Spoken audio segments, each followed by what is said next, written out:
तडाखा, शेतकरी हतबल, मूग उडीद भुईमुगाच्या शेतात पाणीच पाणी। मेहकर तालुक्यातील गौडाळा परिसरात मुसळधार पावसानं उन्हाळी पिकांची नासाडी। आमदार सिद्धार्थ खरात यांनी शेतकऱ्यांच्या बांधावर जाऊन पाहणी करून दिले तात्काळ पंचनाम्याचे प्रशासनाला आदेश।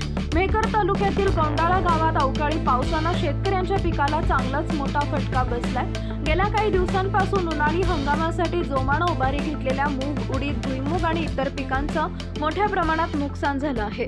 पिकांच्या मुळाशीच पाणी साचल्यानं अनेक शेतकऱ्यांची पिकं नासाडी झाली आहेत। या गंभीर परिस्थितीवर आमदार सिद्धार्थ खरात यांनी शेतकऱ्यांच्या बांधावर जाऊन प्रत्यक्ष पाहणी केली आहे। त्यांनी महसूल प्रशासनाला तातडीनं पंचनामे करा आणि शेतकऱ्यांना त्वरेनं मदत द्या अशा शब्दात खडसावलंय। या पाहणी दौऱ्यात आमदार खरात यांच्यासोबत ॲडव्होकेट आकाश घोडे, युवा सेना तालुका प्रमुख, सरपंच गजानन जाधव, डॉक्टर सार्थ सिद्धार्थ खरात, मेहकर शहर अध्यक्ष किशोर गारोळे, मंडळ अधिकारी, तलाठी व गावातील शेकडो शेतकरी उपस्थित होते।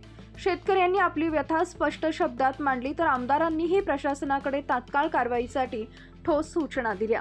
आपला Vidarbha live bureau report, Mehkar, Buldhana.